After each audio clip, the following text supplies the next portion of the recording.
It's time for Buckeye Sportsman with Dan Armitage, the show where Ohio hunters and anglers go to get the latest Buckeye State hook and bullet info. So sit back and relax to the next hour of all Ohio outdoor news, information, and expert advice on today's Buckeye Sportsman.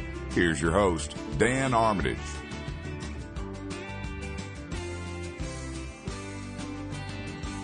Welcome to Buckeye Sportsman. I'm your host, Dan Armitage, and on this early September weekend, we'll get the lowdown on Ohio's dove population and with the hunting season underway, and hear the tale of a trophy deer that almost got away from a Stark County hunter. We'll talk to wildlife biologist Nathan Stricker of the ODNR and Ohio deer hunter Trent Beachy after some Ohio outdoor news of interest from the MWCD studios. And the good news from up north is that the 65th annual Progressive Cleveland Boat Show and Fishing Expo will kick off the reopening of the IX Center and the 2022 public shows schedule. When that show docks in January, that'll be January 13th to 17th, the Cleveland Boat Show coming back to the IX Center. Actually, according to Michelle Burke, the boat show was the first public show held in the IX when it opened in 1986. What's kind of cool about the IX Center, if you've never been there, they've got a Ferris wheel inside, which gives you a little idea about how big this place is. And I, lead the fishing kids fishing programs there and have for years. But it was actually built. It was a factory that once built bombers and tanks for the military, and was turned into this convention center. And things were kind of up in the air after last season, really the season that wasn't. And so it just this week announced that the Cleveland Progressive Cleveland Boat Show and Fishing Expo will again kick off the season at the IX Center under new ownership, and we all look forward to that, I think. In other news, a couple biologists recently found a disturbing number of balloons along a stretch of Lake Erie, each with a potential threat to fish or wildlife. Leanne Greaves, a McMaster University postdoctorate fellow, and fellow biologist Ryan Lays collected 380 balloons from about a 5-mile stretch of beach near the tip of Long Point earlier this summer, and they continued the work and collected another 163 balloons. There's the shiny, the Mylar helium-filled kinds of balloons, usually used to celebrate events and stuff. The problem is balloons can clog the digestive tract of animals, including fish, reptiles, amphibians, birds, and mammals that mistake balloons or fragments of balloons for food, leading to starvation. Of course, wildlife can also become entangled in the ribbons and string that balloons are frequently released with. Greaves estimated as many as 960,000 balloons could wash up on the shores of Lake Erie every year. And the balloons are slow to degrade, and ones with metallic coatings could cause a short circuit or fire when contacting power lines. And this is interesting because I've got a guest coming up here in the next couple of weeks who's going to talk to us about balloon fishing. So we're going to sort of a neat, interesting, awkward segue there. But so balloons on Lake Erie. Also, today, the Crawford County Fairgrounds is again hosting the Ohio State Trappers Association annual convention. For $5, you can get in and watch expert trappers demonstrate their techniques for all of Ohio fur bearers and teach proper fur handling tips to get the best prices. For the complete list of the scheduled seminars for today, this opened yesterday on Friday, see ohiostatetrapper.org. And that is at the Crawford County Fairgrounds in Bucyrus, this weekend's OSTA, the Ohio State Trappers Association annual convention. And finally, a triathlete from Ontario, Canada, learned a painful lesson while swimming in Lake St. Clair. Matt Gervais, age 39, was bitten on the right hand August 13th as he trained for an upcoming event with a friend. It was a lot of pain and it hurt really bad right away, he said. It turns out it was a muskie that had, again, attacked this guy, at least his hand. He was taken by ambulance to a local hospital where he received 13 stitches. He's still awaiting clearance to resume training. Gervais said that after the muskie struck, he looked down and saw it was still latched onto his hand. Quote, I caught it eye to eye underwater with my goggles, he said, adding that after he saw the fish let go, it was pure carnage as he looked at his hand. Trevor Pitcher, a professor at the Great Lakes Institute for Environmental Research, said that the muskie probably mistook Gervais' hand for a small fish. The word mistake is key because, as he said, they're very confident that muskies don't intentionally bite people. In reality, it's not very common, so humans, and especially human flesh, are not part of the muskie diet. Gervais of Windsor, though, did say that some crazy things have happened to me while training, but this is probably the craziest. And, of course, we're anglers, so we know that muskies or muskellunge are found throughout much of the northeastern U.S. and as far south as Georgia. And they're apex predators wherever they occur and strike with remarkable speed and ferocity, making them incredibly popular among anglers. And according to the IGFA, the world record has stood at 67 pounds 8 ounces since 1949. That'd be a muskie that was caught in Hayward, Wisconsin, that's where the Freshwater Fishing Hall of Fame is located. I know that, I'm kind of surprised that this doesn't happen more often with muskies and maybe northern pike. When I lived in the Keys and fished a lot, one of the first things we learned not to do was to just reach our hands over the side of the boat to wash off any fish slime or whatever, especially if we were wearing rings or watches or anything that might flash. That barracuda were known to come in and take a slash. Same thing when we were spearfishing. The most dangerous part of spearfishing was once we speared a snapper or whatever we were spearing, was getting that fish out of the water and up into the boat without touching them with our hands. Because again, a barracuda will come in often and strike that fish. And if your hand is anywhere nearby, it can get stricken too. Anyway, I thought that was kind of cool information. That's the news as I have it. Mike Moore joins me now for the update on Ohio's Outdoor News, because he's the editor of a newspaper by the same name. Hi, Mike. How you doing, Dan? Doing all right. Good story on that muskie. I'm like you. I'm surprised that doesn't happen more often.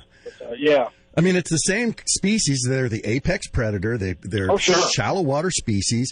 And man, you didn't. There was a guy a friend of mine down there is a fishing guide on Sugarloaf. He's a big guy, an ex Coast Guard coastie guy, just a big, strong hunk of a dude. And he won't go into water. He said, and he's lived in the Keys all his life. And he said he was in and snorkeling and speared a fish. Yeah. And went to take the fish off his spear, and a big barracuda came from nowhere and took his finger off. Oh my God. Yeah. Same thing happened to the scuba instructor. I worked at Keys Sea Camp on Big Pine Key, and we had a lady scuba instructor who had two bad things happen to her the summer I was there. One, she went against her better judgment and was scuba diving alone on a reef, and a waterspout came through while she was down and was strong enough to dislodge the anchor and blow her boat away. Oh, wow. By the time she came up, it's like, where's my boat? Where's the boat? Where's the boat? Right. But same thing happened to her. A barracuda took her ring finger off while she was, and muskies are like a barracuda. I mean, they look like, you know? So it's kind of interesting that doesn't happen more often. No doubt about it. Hey, are you up on this COVID thing with the deer? A little bit. We had a story, just a brief story in our September 10th edition, Dan, on the front page. Just briefly. The Ohio deer is the first one documented in the United States with the virus that causes COVID. But we've got a follow-up that's going to be in our September 24th issue. I haven't seen it yet, so I can't tell you much about it. But we do plan to follow up on that for our next issue. Yeah, I think that's where I first heard about it, was just the short piece that you had in an issue recently, and it kind of struck me as, this is interesting. And we'll have Mike Tonkovich on here in a couple weeks. He's going to give us our preseason whitetail forecast, which will be broadcast on the opener, September 25th. There you go. And it'll be interesting to talk to Tonk and see what that's all about. Yeah, well, I talked to him this week, Dan. He said he's not a public health professional, but he said just use common sense. And I think that's, I wrote my column on it this past issue. When handling deer, just use common sense, like you should always. Yeah. But that's what he told me. He didn't go into it a lot, but stuff like that's what he said. Wearing rubber gloves and stuff when you're gutting the deer, that sort of. Is that what he's talking about? Things like that. Yes. Okay. All right. See, I got to be careful about that sort of thing. I bite my nails. I've been a nail biter all my life. Okay. So, I get the flu or I get colds and stuff, and I know more often, I think, because of that. That there's that hand to mouth kind of a thing. And the first couple of deer I got it, I gloved up and all that. And just since then, it's like, nah, It's just Right. you just kind of dive in, and the first thing I do is, because I'm shooting my deer with a bow, I want to make sure I know where that broadhead is. That took it out, because every year we hear horror stories about people diving in to gut their deer, and they slice their finger open. Sure. Because the broadhead's stuck in the spine, or still in the body cavity. Mm-hmm. But other than that, but by golly, I'm going to be double bagging it, we used to call it. Oh yeah. I'm going to be doing that if I'm lucky enough to bag. If you're lucky enough, right? To bag a deer after the opener coming up, the 25th. Yeah, the 25th. Well, in the 24th edition of our newspaper, Dan, we're talking about fish stocking numbers, and the Division of Wildlife has a brand new data set. All the way back to 1970, they have published their fish stocking records online, which can be pretty helpful. Yeah, because you can compare those patterns and stuff, and with the lakes that you're fishing and plan to go. Oh, that'll be interesting. Yeah, it's part of the Data Ohio. John Husted, Lieutenant Governor John Husted, has a program called Data Ohio, and the Division of Wildlife was chosen as part of the pilot project to put these numbers on a website. So okay, Houston's quite the angler. He maintains a boat up on the lake. Really? Been fishing all his life. Yeah. Oh, I didn't know that. Yeah, big angler, and I think even on Governor's Fish Ohio Day, just last month, he slept aboard his boat. He's got it up on Catawba somewhere. I'm going to try to get the LG on the show here yet this fall. Talk a little bit about his fishing. Got to say. Yeah, maybe if he's a perch fisherman, maybe I'll find out what his secrets are for jerking perch. There you go. Perch. It's about that time of year. It is about that time of year. Oh, yeah. Jim Rapinski gave me my report from the 419er area last week. He calls me a couple times a year and leaves a message on my machine. Jim's a big dove hunter and perch angler. He's even developed his own perch rigs. And he gave me the call. He told me about where all the perch are biting. Well, there you go. And he said a lot of doves were flying, too. Well, and with dove season, the opener, it was windy. I don't know if you recall that, but it was blowing pretty good. It's hard enough to hit a dove, when it's dead air. When it's blowing, that's tough. So yeah. And we've got a report on the dove population. We're going to go into a break here in a minute, and then welcome Nathan Stricker back on. He's going to tell us just how many doves are in the air these days. Cool. John Hagman and Jeff Frischkorn hunted up in Wood County, and I think they spent way many more shells than they got birds. So ain't that the case? Oh yeah. I learned early on in my dove hunting to just bring twice as many shells as I would ever think I would ever need. There you go. Yeah, Jeff sent me a picture of just a pile of shells, 3 doves. That's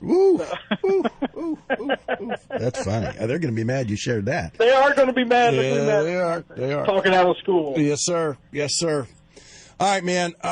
Any fun plans to enjoy the rest of your weekend? Well, big football game today, and then we'll see what we can get into. Yeah, that works. Yeah. Actually, a couple. We got my Browns. They're. Oh, that's right. Yeah. So it's going to be. That doesn't mean I'm going to be sitting inside all the time, though. That's right. I'm going to go fishing. Luckily, the college game, the Buckeyes game, is a noon kickoff. Yeah. So that's we got some time. I did get into the smallmouth and the Kokosing last weekend, right before the rain hit. It was actually still drizzling. It was just getting dark, and I was what game was on Friday night? Well, the Buckeye opener with Minnesota, right? No, that was on Thursday. Thursday night. It had just started to rain. I walked down. Maria goes, "What are you doing, man? It's raining." I said, "I want to go down the river and see." And sure enough, three smallmouth and a big rock bass in about 10 minutes. That's awesome. Yeah, it's fun as heck.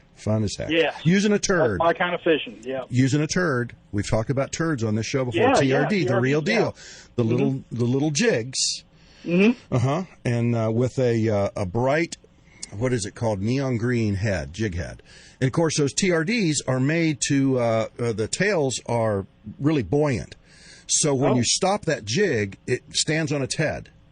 Oh, it does. Okay. And it looks like a crawdad. You've seen crawdads. They'll stand on their tails and wave, and try to get you.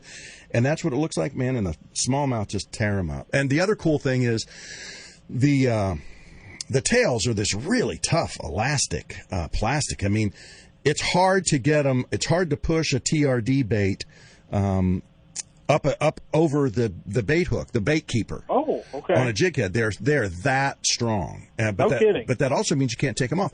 And I use them in Florida. That's where I found them. I was on Cape Hatteras, and all the fish were taken. I was using power baits, which Berkeley's not going to be happy about this, but they tear up these power baits and just chew them off. Right.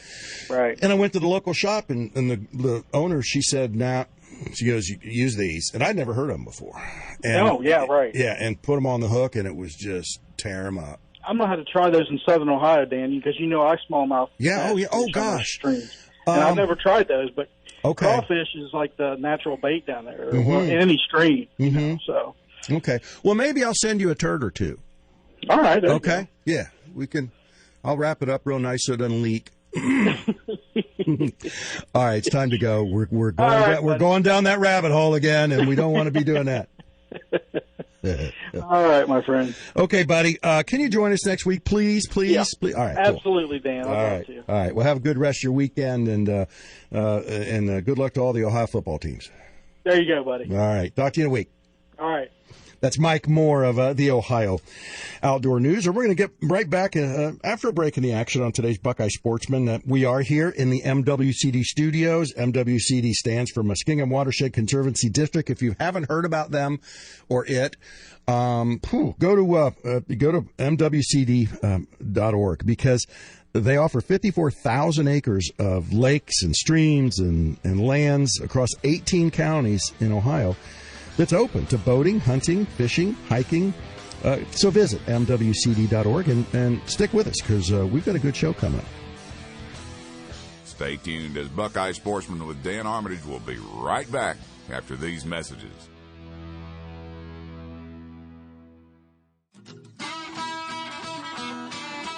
For work or play in Ohio's great outdoors, nothing beats the best boots in the business, Rocky. This time of year, that means slip-resistant, waterproof footwear for summertime fishing, boating, and hiking. Boots that are as light as they are tough.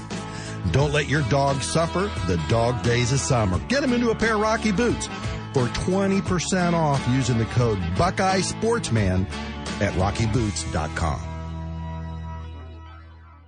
Hey, Boots, don't forget to close your garage door. Turn around, Randy. It's closing right now, brother. Wow, you can't even hear it closing. That's because it's my new Somer door installed by Ridgeway Garage Door Repair. Somer is German engineered, one moving part, and stronger than chain drive. Is it quieter than a belt drive? Sure is, and Somer garage door openers are best in class with radio and remote range. Well, I'm going to call Ridgeway Garage Door Repair and order mine. I'll check Somer out online at somer-usa.com. That's somer-usa.com. Hey, it's Boots. And Randy, and we found something we can agree on, CPAP Central. We both have to deal with sleep apnea, but the folks at CPAP Central have improved our quality of sleep and our quality of life. With the latest masks and machines, their convenient walk-in store meets all our needs, and their expert staff helps make sure we are optimizing our therapy. It looks like an electronics store, but this place can improve your life. CPAP Central, 8639 Sancus in Polaris. Call 614-842-2136 or hit the net at cpapcentralonline.com. Go from snoring to soaring.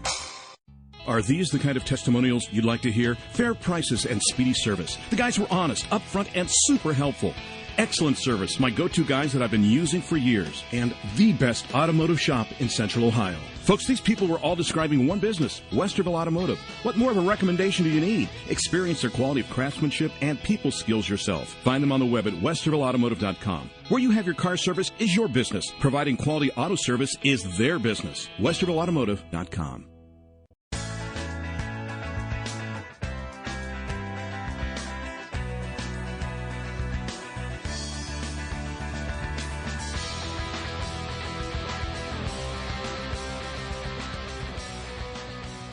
Welcome back to the Muskingum Watershed Conservancy District Studios. I'm Dan Armitage, and you're tuned to Buckeye Sportsman. Broadcast on radio stations across the region, including WNIR in Akron, WSPD in Toledo, WTOH in Columbus, Marion's WVXG, and Wilmington's WKFI. First place I ever hunted doves was in Wilmington. I'm going to find out why there were so many in that part of Ohio as I talk to my next guest, Nathan Stricker, who is a wildlife biologist with the Ohio Division of Wildlife. I'd like to welcome Nathan Stricker back to Buckeye Sportsman. Hey, Nathan. Hi, Dan. How are you? I'm doing well. I'm a little bit embarrassed that I haven't gotten out for doves yet after the season opened on September 1st, but they're one of my favorite game bird species to pursue. And I love the fact that they're one of the first to open up, if not the first to open up, because it lets me hear my gun go bang a lot. You know, a lot of guys look forward to it, and you're probably not the only person that hasn't been out. And this is probably, if I recall from our past discussions about doves, this has happened before, but we've had hurricane weather this past week. Mm-hmm. And we've had that in years past. And, you know, all sorts of weather we've experienced here in Ohio over the years on opening day, anything from mid-90s and sunny and humid to a little bit on the chilly side and damp and kind of dreary. And, you know, you just never know what you're going to get on September 1st. No, you don't. And this year, reports from my friends that did get out, it was a very blustery day, as Winnie the Pooh would put it. It was really blowing across much of Ohio. And that just makes those... How fast does a dove fly? Have they done... I'm sure they have. Do you have any idea how fast they go? What they've been clocked at? Faster than 7.5 shot. Good one. No, I don't. I don't know off the top of my head. I don't know, but for being a small target, they do fly fast. They are very challenging, and that's really one of the attractants of dove hunting. For anybody that's hunted up on game or even waterfowl, there's small, fast targets coming in low over a field. Yeah, that's part of the fun. Yeah. It's funny because Mike Moore from Ohio Outdoor News just kind of threw a couple of his writers under the bus, Jeff Frischkorn and John Hageman, who are both avid outdoorsmen, and they went on a dove hunt and shot up a bunch of shells, only killed 3 birds between them. And he shared that on the air about 5 minutes ago, and he's going to be hearing about it from them.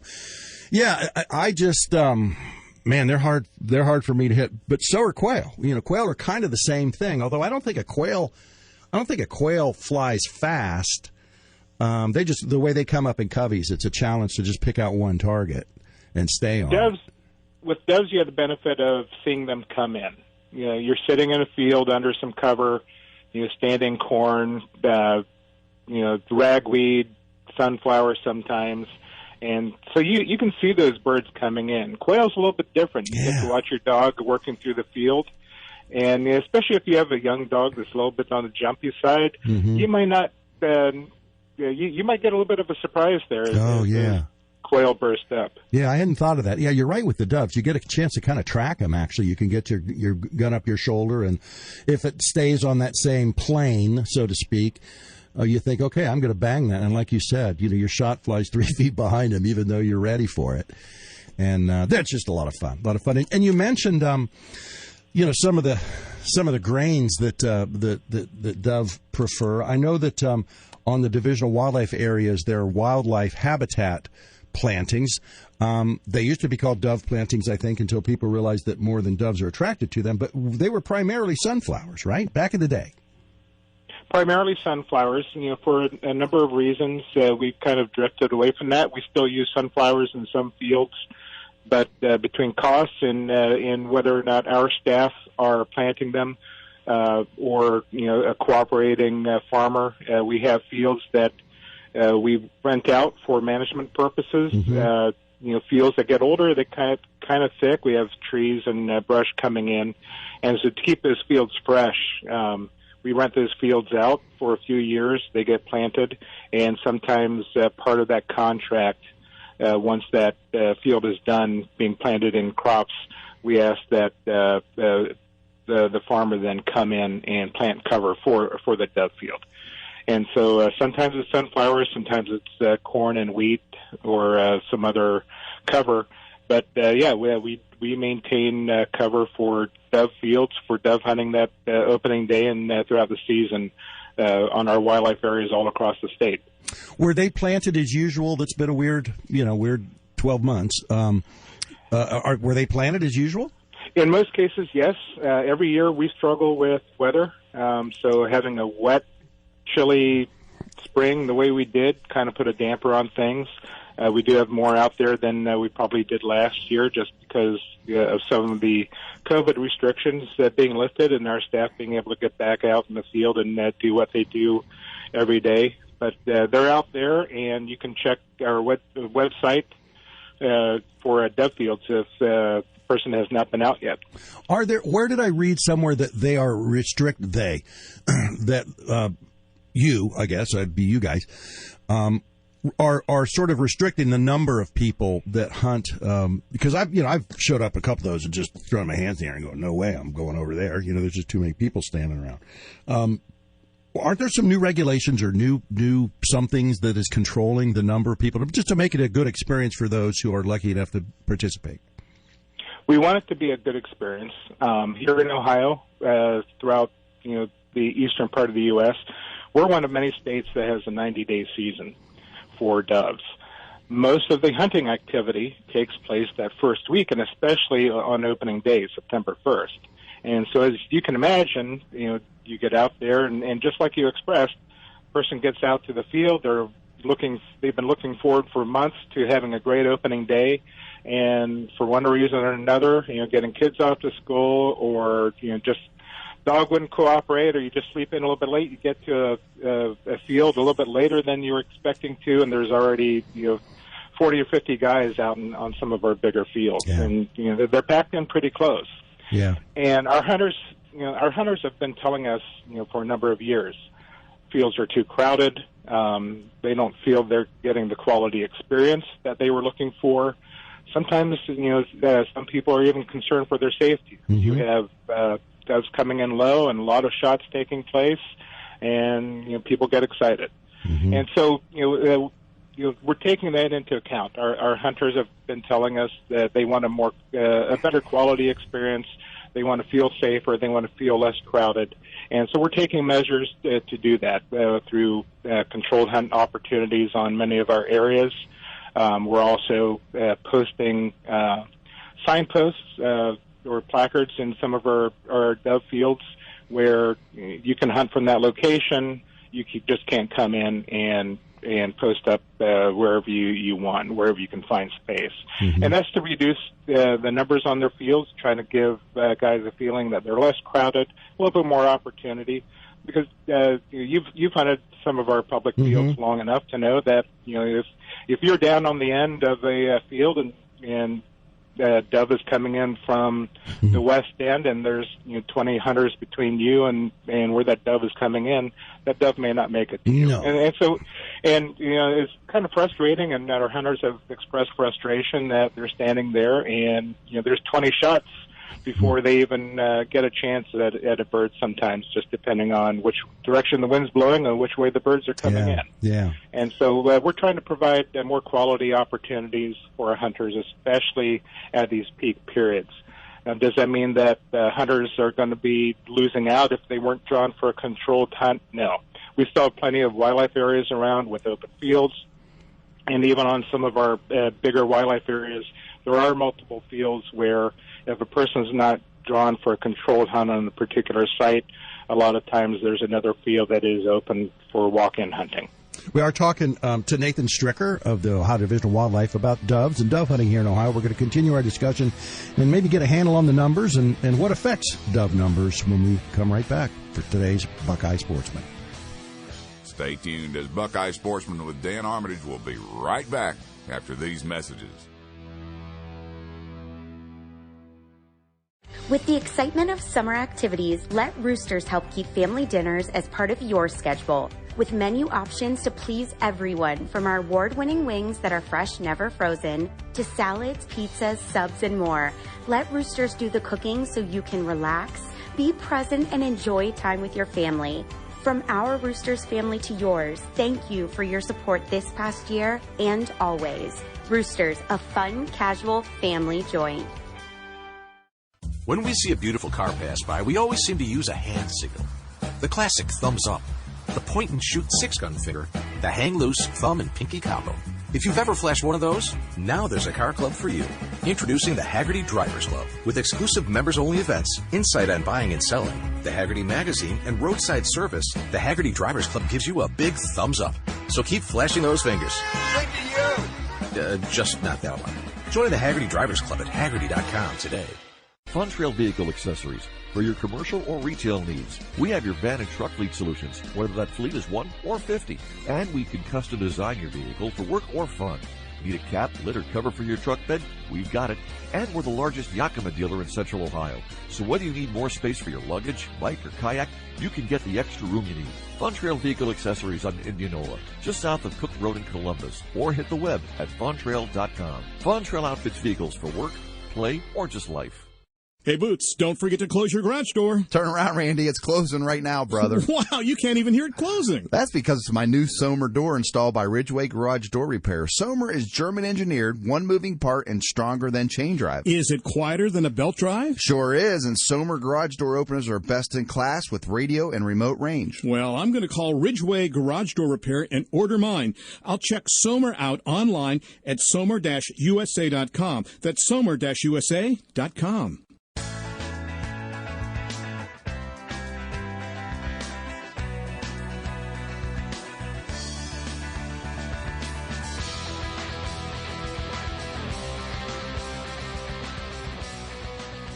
Welcome back to Buckeye Sportsman Radio with me, Dan Armitage, and my producer, Josh Fina, on radio affiliates across the region, including WKTN in Kenton, WFIN in Findlay, WLEC in Sandusky, and across the river, WWVA in Wheeling, West by Golly, Virginia.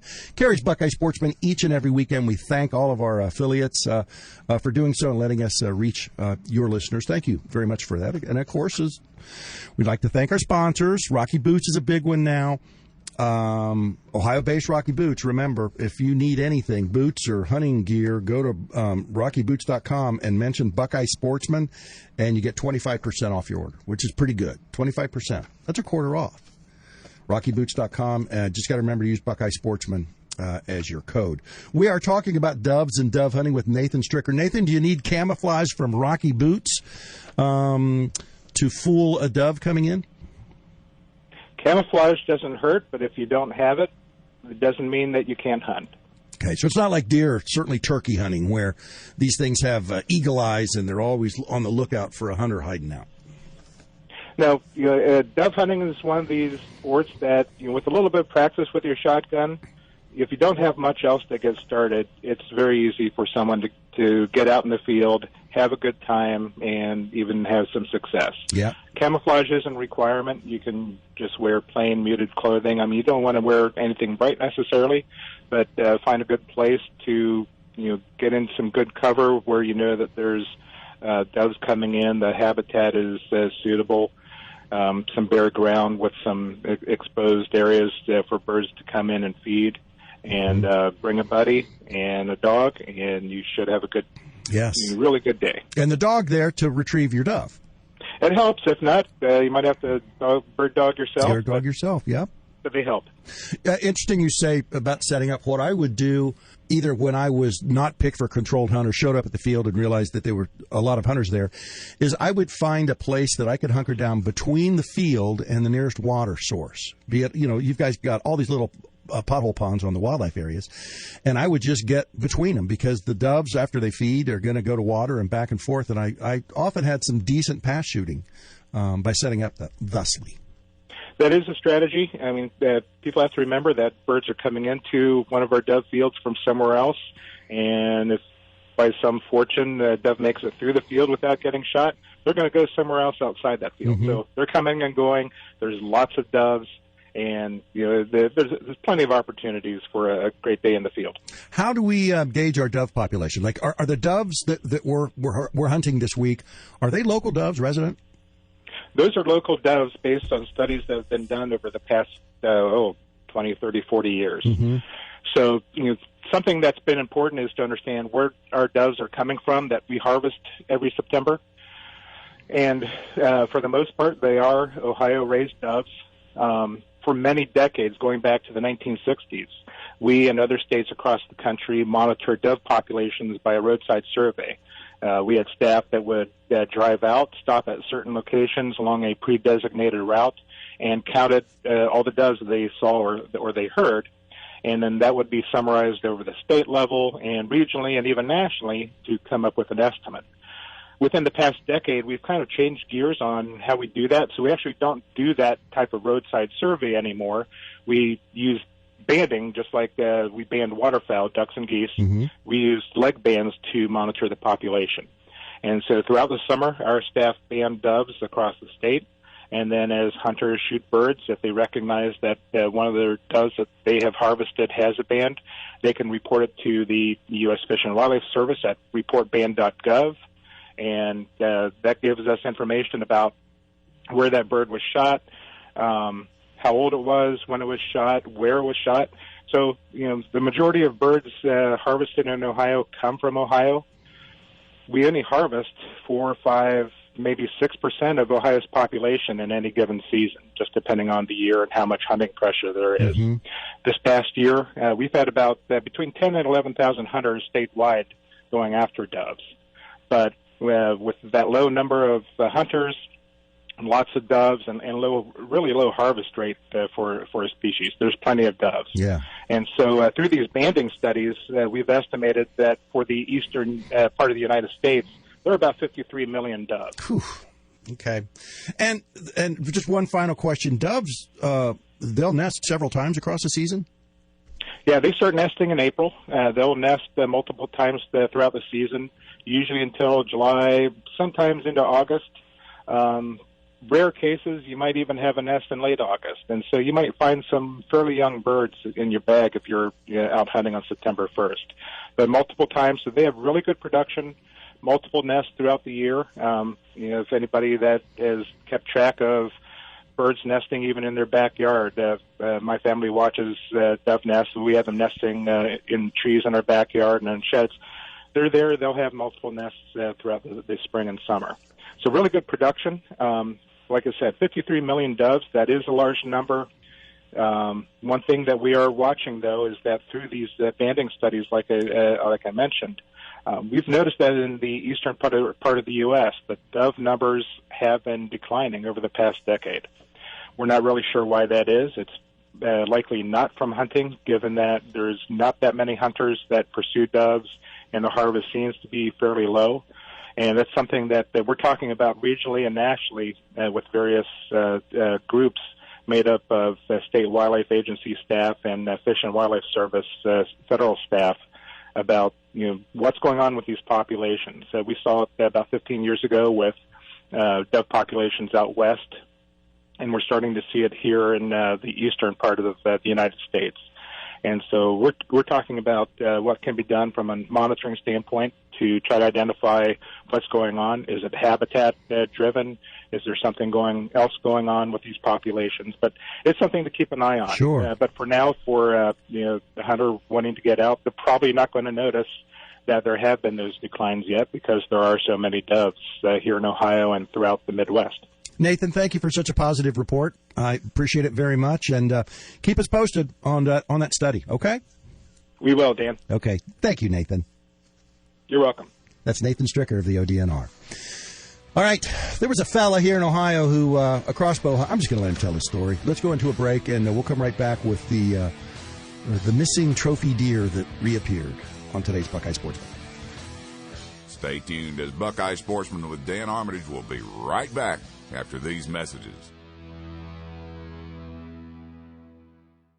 Jack Moser Law and BustedForDrunkDriving.com understand the difficulties people face when they have been charged with an offense of drunk driving or OVI.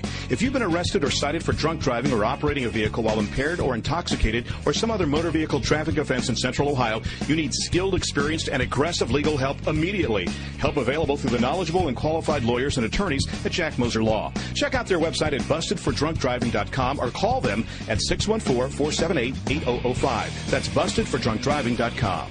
Randy, finally I found a place for all of our used auto parts needs. I know. Savant Auto Parts in Circleville. Rob, Carrie, and Matt gave you that awesome tour. You can't stop talking about it. Well, because they test all drivetrain parts, 90-day parts warranty, fresh inventory daily, clean sheet metal, access to over 200 yards in 19 states, free delivery within 100 miles, and most of all, Dave from Dart Automotive swears by them. Okay, Savant Auto Parts, Circleville, right off of State Route 23. Like them on Facebook. Call 877-420-9522 or savantautoparts.com.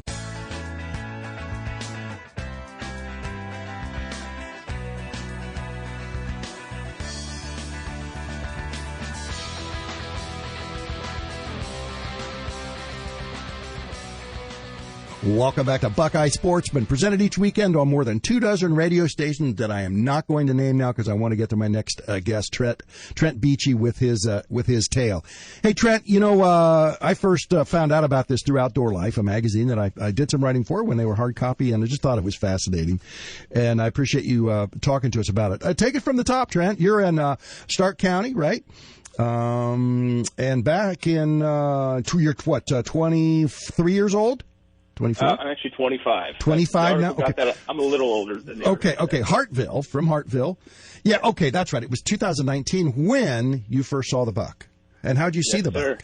So I got permission to hunt from my in-laws. I was at the time a broke college kid, didn't really have anywhere to hunt. Mm-hmm. And my father-in-law used to hunt and everything and still does sometimes. He's like, you should throw up a stand on our property. And they have like 6 acres. It's pretty swampy. So I went out, bought a $40 ladder stand, found the one tree that a stand would fit on, dumped some corn, put out a trail cam, and wasn't anticipating a whole lot. And then late September, early October, I went out with my now wife to check on the trail cam before we went out to dinner, and I lost my mind by what I saw. My wife was genuinely concerned. She'd never seen me like that. A massive deer. The biggest deer I've ever seen in pictures, anything, was on the trail camera. So I went from kind of, I'll hunt this when I can, to this is my number one priority for the fall. So that's when it all started. And then I consistently got a couple pictures of him a week for a good couple weeks until at the end of October, I actually got a trail cam picture of him during the day, during shooting hours. Mm-hmm. And that day, I was currently a nursing student in college. And that evening I had thought, like, it's a great night. Maybe I should go out, but I have a class, and, that's important. And so when I saw that picture, it made me sick. And my mom may listen to this at some point in time. Up until that point, I hadn't missed any classes for this deer. After that point, I missed way too many classes for this deer. I don't want you to be my nurse, because if you miss those classes, you could, forget which vein to stick the needle in or something. You're lucky. I'm actually I'm a pediatric nurse. So okay. You're safe. You're safe. Cool. Yeah, the kids may not be, but you're good. All right, so you're beside yourself because you wanted to go out, but you didn't miss a class, and that was when it showed up. Yes, sir. Okay. During the day. It's the first time in daylight hours. So fast forward until the first week in November, we got together with my wife's family for early Thanksgiving celebrations and stuff. And I asked my wife, do you think they'd mind if, halfway through the day I go out and just take a sip, just because they know how crazy I am about that deer? And she's like, I guess that's okay. On that day is the first day I actually saw him in person. He was chasing a doe to my right at about 70 yards, and I, grunted, rattled, couldn't get. No. He didn't care about me. He didn't care about me at all. No. But just seeing the first time I saw him move, it was like a tree moved and it was attached to a deer's body. So I got even more fired up. And the funny thing about that is I actually hunt 100 yards away from my wife's grandparents' house, and he crossed to the right of me. Mm-hmm. So I'm confident if I would have just been sitting on their front porch, I could have gotten a shot at him. We're going to go into a break now. We're going to pick it up from there and find out about what happened to Trent Beachy's buck when Buckeye Sportsman continues. Stay tuned as Buckeye Sportsman with Dan Armitage will be right back after these messages.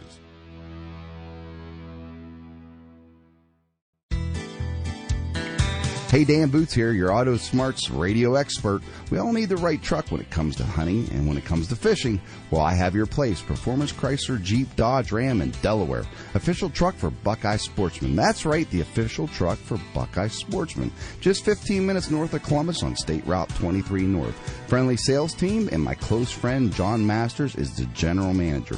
He'll make sure that he takes care of you if you ask for Big John and tell him Boots sent you. Performance Delaware are proud sponsors of the following: Delaware County Fair and Brush Pile Fishing Tournament. I know these guys personally. When it comes to that next big hunting vehicle or family SUV, Performance Chrysler Jeep Dodge Ram is your place. So call 740-369-9611. That's 740-369-9611. Or hit the web at performancedelawarechryslerjeep.com. That's performancedelawarechryslerjeep.com.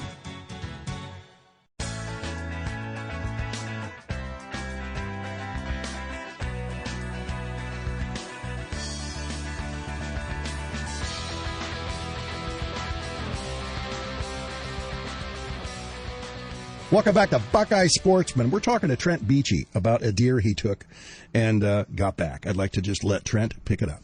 This big old buck I was after somehow survived Ohio shotgun season.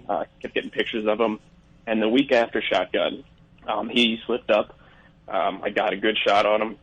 I've never had an issue tracking down a deer in my life, and of course this one decided to make it difficult. At the time, I was hunting in a spot where there was a bunch of water, and so I just lost the blood trail. I assumed that he had just survived, and I just made a bad shot, and then after weeks, I was like, I think I killed this guy, because he disappeared from trail cam pictures, but never was able to find him. And then a month after the season ended, a relative of mine sent me a text with a picture of a deadhead. He's like, hey, I think this guy found your deer, and I was told he was poached, which was a real bummer, but I believed it. I mean, a deer that big and that famous, poaching happens way more than it should. So I was pretty bummed out.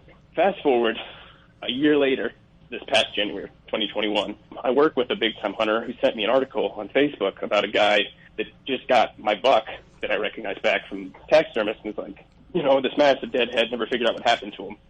So instantly I'm like, I think I may know what happened to him, because I was just told he was poached, and I believed it. So I reached out to the guy, and I was like, hey, send him all my trail cam pictures and all that, and told him my story. And he's like, hey, that sounds believable, but I actually paid to have this thing mounted for a buddy of mine who found it. He was just going to do a Euro mount, and I told him, no, you can't do that. So I reached out to that guy then, who's another awesome individual. Somehow, it's actually a distant relative of mine, because why wouldn't it be? And I asked him, I was like, hey, do you mind if I go out and metal detect with my brother, like where you found the deer, to try to find the broadhead? He, being the awesome guy that he is, like, sure, I'll take you out there. After like 10 minutes of metal detecting, we found my good old Rocky Mountain broadhead. And I told him, I was like, hey, it's your deer. You don't know me. Like, you don't. Legally, it's yours. I was like, but, I got my broadhead here. He's like, you know what? I think that's what killed the deer. He's like, I don't know what else could have. The coyotes aren't taking this thing down. A car isn't taking this thing down. So he was like, he's yours. The only thing he asked for is to keep it for a couple months so he could show his kids and grandkids. And I later found out that he was offered by multiple people a couple $1,000 for the deer, and he turned down for some reason.